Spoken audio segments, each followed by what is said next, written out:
Every day we hear stories of tragedy and abuse that humans inflict on other humans, and no country is immune to human rights violations. And many of us want to do something to help, but what can we do? And how do we know which stories of human rights violations are even true? And how do we help without worsening a bad situation, especially if we don't even understand it? I know, Holland. And, as we consider the impact of human rights stories and how to navigate global crises, we've invited two experts to the Afterword table. Hi, I'm Holland Webb. Hi, I'm Amy Boland. And you're listening to The Afterword, a conversation about the future of words. First of all, we have Ali Noorani. He is the executive director of the National Immigration Forum. This is a nonpartisan advocacy organization who works with faith, law enforcement, business leaders to promote the value of immigrants and immigration. We're really excited to have you here tonight, Ali. What have you been keeping busy during this whole season of COVID, and what is your current project? Well, first of all, Amy and Holm, thank you so much for having me on. I really love what you all are doing, and just really, really looking forward to this conversation with the two of you and one of my favorite people in the entire world. So, as you can imagine, in the immigration advocacy space, the last 3-4 years have been something of a growth industry. But I have the real pleasure and the privilege to be working with an incredible team of colleagues across the country who are always trying to think about new and innovative ways to advance a constructive immigration debate that's not based on just politics or just policy, but that's really based on the culture and the values that make America what it is today and what we want it to be for generations to come. And in some ways, that's even more challenging than usual during a global pandemic. And in other ways, a global pandemic like COVID-19 provides opportunities to tell the immigrant story in an incredibly compelling way. So hopefully some of that will come out in the conversation today. But again, really, thank you so much. Thank you. Also joining us is Stephan Bauman. He's the executive director of the Cornerstone Trust, a foundation serving the least resourced and accessible places of the world. And one of his goals is to see people everywhere rise to the call of justice and give their lives in ways that lead toward real change. That's a huge calling. Stephan, what are you working on these days? Well, thank you, Holland, and just echo the comments, Ollie's comments about just gratitude for being with you today, both of you, and also with Ollie, who I salute and just highly commend for the work that he and the forum do. So some of the things we're working on, least access, least resource, some of the complex emergencies in the world are a passion for us. We work globally, but just we do prioritize those urgent places of the world. One is the Middle East. Of course, we're hearing a lot about Lebanon, and that's deeply connected to the Syria crisis, so we've been focused there.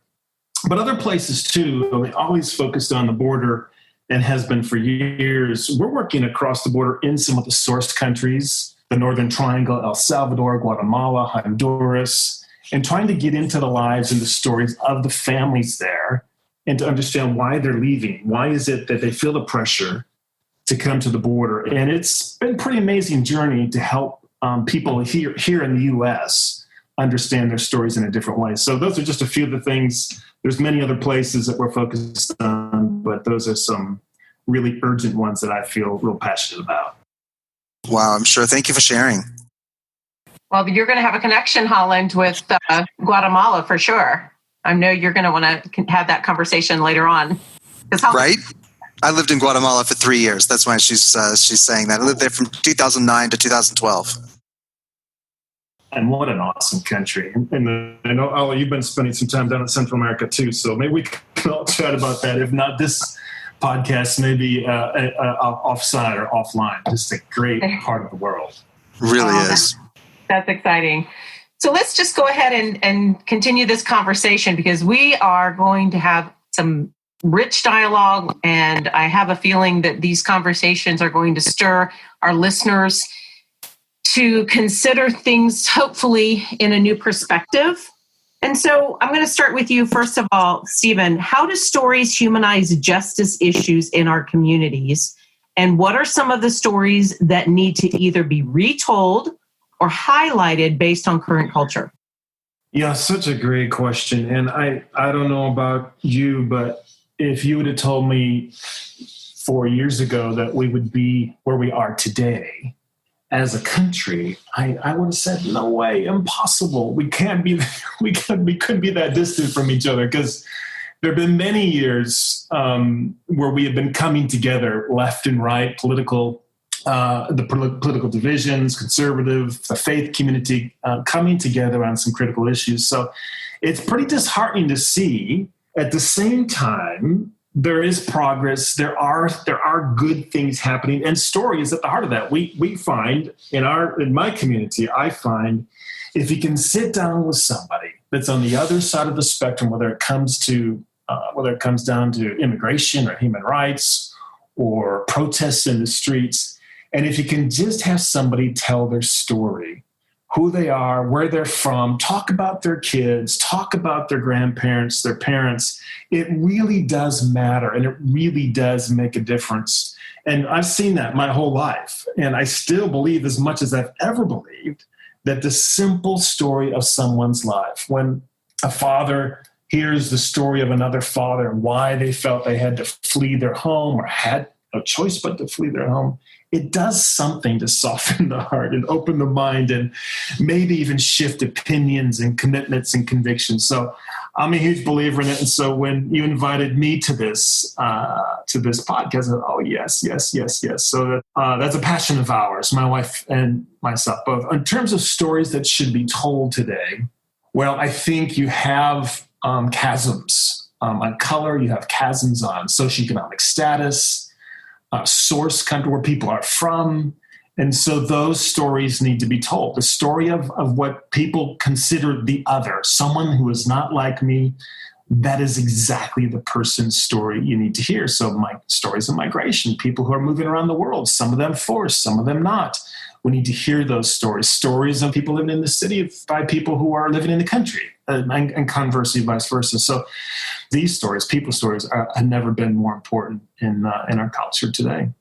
Thank you so much. Ali, how about you? I know in your book, and I'll just do a little plug for your book, and we'll give you both time to talk about it later, but in your book, Their Neighborhood, you write that respect is a crucial sentiment. Culture is different, values are not. So talk to us a little bit also about this question and why we need to rehear some of these stories and how stories humanize. Well, I think stories that stick with us are stories that have attention to them, attention that creates some sort of point of drama, has an antagonist. But we all like a happy ending to a story or some sort of a resolution. Let me take a step back. It's like, I used to think like the term story almost was a disservice to the point you're trying to make, because it felt somewhat fictional and you're almost romanticizing. So what we're always trying to do is think about, okay, what's the reality that we're trying to paint for an audience? And reality is never simple. Reality is never without some sort of a conflict or tension or some sort of an arc to it. And I think that if we can think of stories as realities, at least for me, it pushes my colleagues to reach that point of resolution in a way that we're not just kind of saying, okay, this is what somebody is going through, but this is why it should be important to this particular audience. And, what are the stories that need to be retold or highlighted based on current culture? I mean, I think our nation has been, I don't even think turned upside down is the right term anymore. But, in the terms of the way we get information, in terms of the way that we share information, I'm finding that we have to relitigate so many points just within the immigration debate that I thought had been addressed. But now people are paying attention. So how do we paint the picture of the reality that a migrant faces, whether in Honduras or in Ohio, in a way that fits into the cultural framework of the audience we're trying to reach? Well, that's so insightful. And Holland, you and I know a little bit about tension and story arcs, and not necessarily romanticizing, but I really appreciate the reflection on the word story, because you're right, Ali, it does sometimes make it sound peaches and cream, and I'm not sure too many of us are living that life right now. And that's a good thing to remember. Well, and story isn't just something that's written down or something that's told. I think it can be something that's acted out. When we think about something like protests, marches, rallies, that is people telling a story with their bodies in a public setting. So what role do protests and marches and rallies have in shaping a human rights narrative, Ollie? So there's actually an article in this month's edition of The Atlantic that actually talks about the role of protests in terms of defining a political moment. And I don't remember the author's name, but he made an incredible point that, protests they live beyond the moment. And we often kind of think about the debate that will rage around a protest, and we feel like it's a flash in a pan and it's gone. But it is a force that's created within the public that over time shifts not just understanding around an issue, but ultimately, if we're successful, behavior. And while not a protest or a march, oftentimes what will happen is that protest then is translated to that meeting with a policymaker. So if you don't mind, I'll tell a story of from way back in the day. This was probably like 2004 when I was in Boston, Massachusetts, and we were pushing for the state level version of the DREAM Act, an in-state tuition bill. And as an organizer, what do? You're trying to script reality. You're trying to kind of create the story that paints the picture of somebody's life in a way that gets to a policy outcome. So we get a meeting with the Speaker of the House at that time. And I remember it's one of those experiences that sticks with me vividly because we had 3 or 4 of the student organizers that had been really leading these protests and marches in the State House and across the state. And her name was Patricia Derolavera, a young woman from Brazil. And we'd gone through our talking points and prep before the meeting, and we're going to kind of, in essence, try to take the energy of these rallies into this meeting with the Speaker of the House. And she totally went off script. And it was so incredibly powerful because I realized at that moment, like the agenda we had played out for the meeting was very policy based. It's like, this is what we'd like to see, A, B, and C in this policy proposal. Instead, what she did, because it was her story, her reality, her energy, and her community's energy she was bringing in from the march, I don't remember exactly what she said, but she challenged the speaker in very, very personal terms to listen to her story and to act in response to it. And she never talked about the policy in any great detail. That's not what was going to stick with him. It was that march that got the meeting, but it was her story in that meeting, and her lived life is what changed his mind. And I just remember in that moment thinking, okay, we completely left script here. And it was the most powerful thing that could have happened. That's great. I love that. Off script. Stephen, I don't know if you have an answer to that. If you have any insight into that question also. I do. I think we often think of if we can just engage someone's mind, then they'll do something. Or if we can even just engage their emotions. But often it's the inverse. We've found that to be true in a lot of different ways. If you can get somebody to just come along and do something with, like you said, Colin, embody themselves and do something, action, or take a trip and see the situation in a different country or at the border, often that action, that engagement with their they said yes, they put something in it to go across town or to go downtown or to go across the country to the border. Often it's that action and that step that they take with their volition, if you will, that leads to shaping and changing usually the emotions, right? It's like, oh my gosh, I didn't know there were people that were experiencing this. I just said, and I never understood. And that then leads to thoughtful reflection and engaging their mind. And then that's what leads to change in the person's convictions, their heart, their motivations. So my wife Linda does a lot of work on empathy, and she says 3 parts to empathy, not just the emotional understanding of someone else or the vicarious feeling of another, but it has to be cognitive, it has to be intellectual, it has to be emotional, and it has to be volitional. That is with the will. And so there's something powerful in the protest, the march, the action, the travel that shifts people from apathy to empathy, truly understanding another person. And in today's world, I think we're dealing as much with antipathy as we are with apathy, right? Apathy was people just don't care. But now you have people that are just outright angry, and that's a whole different sort of thing to confront. But again, the same thing of taking action, come, march with us, listen, go to this thing, do this thing. And that's where you have a better chance of seeing someone's heart just crack open for a bit and hear the story of another person. And I've seen some really amazing things happen on that front. And I'm grateful for it, because that becomes then sort of that pathway to change. Mm. Yeah, we are big Belinda Bauman fans here at the Afterword table. So we appreciate you reminding us of her insight when it comes to empathy. And you both have talked a little bit about some common denominators, whether it's relationship, whether it's respect, whether it's story. And so how did these threads of hope, these common denominators of connected humanity, how do they help heal some of our communities? And Stephen, I'll talk with you first, because you kind of alluded to it a little bit. Yeah, that's great. And Ollie mentioned values. We have common values across the board, and we all come from different traditions, backgrounds, ethnicities, faith perspectives, and there might be different sort of sources upon which we draw. But so often we have the same values. We love our kids, right? We want to see the best for our godchildren or our grandparents or our community.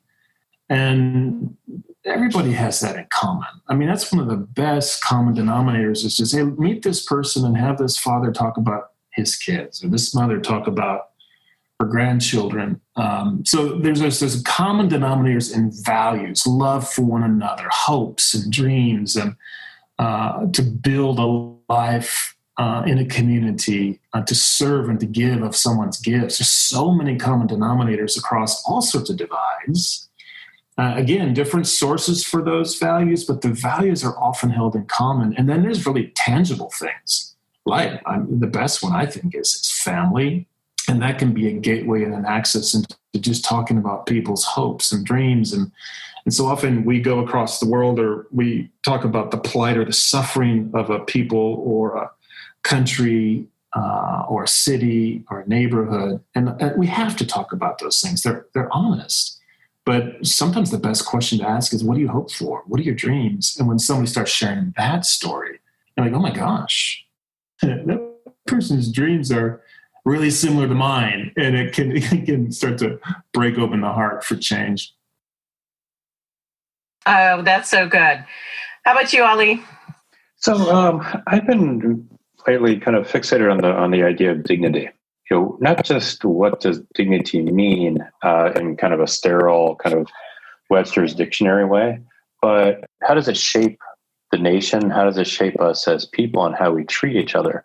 So, earlier this week, or I think it was last week, I actually went back to, the Bill of Rights and the United States Constitution. The term dignity is never used. You don't have to dig very deep intellectually to kind of realize not, because at that point in time, the founders of our nation did not believe that all residents of the United States should be treated with dignity.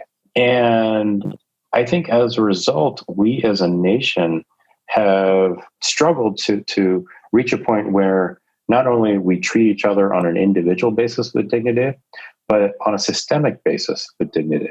And what I feel like is starting to has happened over the last few years as a country is that we have come to realize that if our systems are treating people without dignity, stripping them of their dignity, whether it's our immigration system or racial injustices, criminal justice system, law enforcement in some cases, that not only are we stripping those individuals of their dignity, but we're stripping ourselves and our country of dignity. So I wonder if there's a common denominator that's emerging within the United States these days is this yearning for dignity at a personal and at a systemic level. And as are we realizing that we as a nation we were founded in a way that it was kind of in our national DNA not to treat each other systematically, not to treat each other with dignity. And finally, are we taking another step forward to correct that wrong? That is so powerful. We did a book study with our whole county, and this was voluntary, and it was the book that Dr. Beverly Daniel Tatum wrote, Why Are All the Black Kids Sitting Together in the Cafeteria? And she talked about that cultural loss when we take the dignity from one people group, we strip all people groups of that dignity. That's really a powerful answer. Thank you guys so much for sharing that. I worked for 7 years for a human rights organization. I worked in fundraising and PR side. And one of the challenges that we faced was how to maintain people's dignity when sharing stories about their need. How do you share stories of human rights violations ethically? What do you think, Stephan? Yeah, wow. Such an awesome question. I mean, first of all, just real practical. Our friends at Ethical Storytelling, I think it's off ethicalstorytelling.com. Really great help there. You can learn a lot. There's free webinars. You can take a pledge. But this is a huge issue. Holland, you've worked in this space. Ali, you work in this space. There's a temptation for anybody working in justice organizations to tell a single story. The story of suffering and of pain, and then also building on that single story, you kind of, there's a tendency to be reductionistic, right? There's a major problem. Here's the solution. We've got the solution. Give us money so we can solve the problem. And now there's certainly elements of truth in that, but it's dangerous to reduce a story. It's dangerous to tell one part of the story. And then what happens over years is you condition your audience, in this case, for all of us, condition an American audience to dumb down the issues and also to see a whole people, a whole country in a certain way. You probably have heard of Chimamanda Adichie. She's a Nigerian author. Probably her most famous book is called Americana, with an H at the end. It's a great book. Half the Yellow Sun, I think is one of her first books. But she does a podcast, or she did a TED Talk called The Danger of a Single Story. And by that she means, and what I mean is, when you only tell the story of suffering of, in her case, an African and Nigerian, if you only tell the story of the suffering of an African, and there's plenty to talk about in that regard, but you don't talk about their resilience, their strength, how they overcome, the glory of Africa, the beauty of Africa, so many things that we can, that they have to teach us. If you tell the single story, it's dangerous. It can be, and in the end, it's unethical to tell that nuanced story and to help posit the idea of the very people that are suffering have within it, in themselves, in their community, the solutions to overcome their suffering. We need to come alongside. We need to listen, to learn, and come alongside and see how we might be advocates for them, friends to them. It's a different way to think, and it's not the quick and easy way to raise money. And money is a big driver in a lot of this, in a lot of unethical storytelling. Anyways, that's a huge issue. I'm so glad you raised it. But there's some really practical help, and there's some great folks that are doing it so well, some really good examples out there across the board, all sorts of organizations, all sorts of issues, so that we can sort of tackle storytelling in an ethical way, elevating our brothers and sisters who are suffering, who are dealing with complex issues, and then hopefully break through with them to solve some of those problems and move forward on those issues. I think this could quickly become my very favorite topic, and we could talk about it for a long, long time. But Ollie, do you have anything you want to add to what Stephan just said? I think that what I would add, since this is quickly becoming the Belinda Bauman fan club, the book that she wrote, Brave Souls, I thought did a great job of struggling with that tension of, okay, this is the story that I need to tell, but how do I tell these stories in an authentic way, in a way that honors the grace and the dignity and the power of the women that she was working with? And really kind of what I took away from that was, as a storyteller, as an advocate, to live in that tension. And if you forget about that tension, if you take things for granted, if you assume things, it's a very, very quick slide into a realm of storytelling where you're just, you're telling single stories that are clickbait. and there's no complexity to them. In fact, another person I would recommend here is Amanda Ripley. She's a journalist who's done some work with The Atlantic, but she wrote this amazing essay for Solutions Journalism probably about a year or two ago called "Complicating the Narrative." And it was written for a journalist, but I took it to heart as an advocate, and I kind of forced everybody at the organization to read it, because the point that she made was that no narrative is as simple as we want it to be. So we have a responsibility to tell all the complexities of that narrative, of that story, not only to represent the complexity of that person's life or the arc, but also to respect the audience. Because, I think as a reader or a viewer of a story, you are taken in by complexity, because there are more kind of hooks in that you can relate to, and you don't feel like you're being told something as much as you're experiencing a story and a life and a reality in a way that you can actually begin to understand it. So I just thought that the idea of complicating that narrative is really important, because it's important not just for the story you're telling, but like I said, like she said, the audience that you're trying to reach. That is absolutely so true, and really appreciate both of you. What I'm hearing about these are not quick and easy stories to tell, and we need to not be reductionists in these stories that we engage with. And so before we close out this episode, I'll start with you first, Ollie. What is an essential element we need to understand as we consider human rights and storytelling?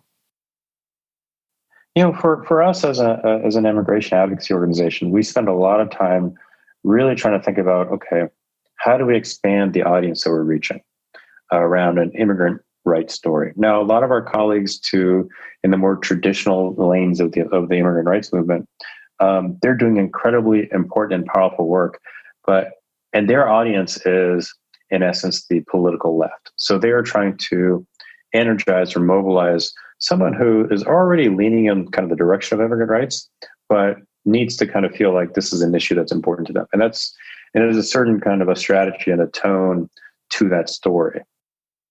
What we're trying to do is always try to think about, okay, who is the person that has got questions and fears and anxieties when it comes to immigrants and immigration? How do we tell them a story about immigrants and immigration in a way that persuades them to change their mind, but then over time mobilizes them to take an action?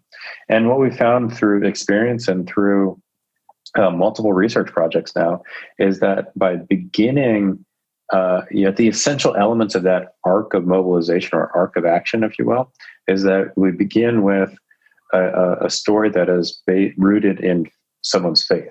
And what are their kind of core principles as a person of faith that lead them to thinking about an immigrant as a person, as a human being, as someone who should be treated with dignity. And once we can kind of engage somebody at that level, then we can get into the slightly more kind of fact-based, for lack of a better term, conversations around security or economy. But if their heart hasn't been opened based on their spiritual framework for many conservatives and moderates, they never get to a place where they're going to say, okay, you're talking to me through a cultural framework I understand and I believe in and I can relate to. Let's now have the conversation around the economic or the security impact of immigration. And then, I can take an action after that. That's amazing. I'm sitting here drawing this arc and putting these little dots in as you're talking. It's fantastic. How about you, Stephan? The word that comes to mind, sort of as an essential element, as you say, is the word agency. And by agency, there's different definitions there, but I would simply say it's the capacity for an individual, or you could say a community, to make their own choices. And, that's something that's, it's a key word for everything that we're trying to do when it comes to human rights and justice. And use the word empowerment often, but empowerment implies that one person's giving power to another as if they don't have any of their own. And I'm using the word agency much more, most people are, to talk about the agency they already have and how do we come alongside and help foster that agency, help them to recognize it, help remove the things that are choke holding that agency, whether it's systemic or it's policy or whatever it would be. And so that word agency applies equally to storytelling. How do we, when we listen to a story, when we hear a story, when we tell a story, how do we think about that word agency as if we were that person and we want them, just like we want for our own lives, to have more freedom in making choices. That would be the word I would leave us with, is that word agency. It's a beautiful word, and it's one we all aspire to. We all need it to flourish. And so how much more for those who are trapped in systems and held back by policies and systemic cultural traditions that many people don't see, and yet they feel it and experience it on a day-to-day basis. I never thought of agency as a beautiful word, but it really is. It's just not one that would leap to mind if someone said, "Give me what's really a beautiful word." But it is. It is. That's a powerful thought. And let's take a quick break right here, kind of to give us a chance to sit and think about what you've said and what you've shared during this time together. I want to thank Ali Noorani and Stephan Bauman for being with us, and for all of the rest of you who are at the table. While you wait for part 2, please go to theafterwordpodcast.com and become a subscriber. You can also leave us a review on Apple Podcasts, and be sure to tell your friends about us. And as always, you are welcome at our table.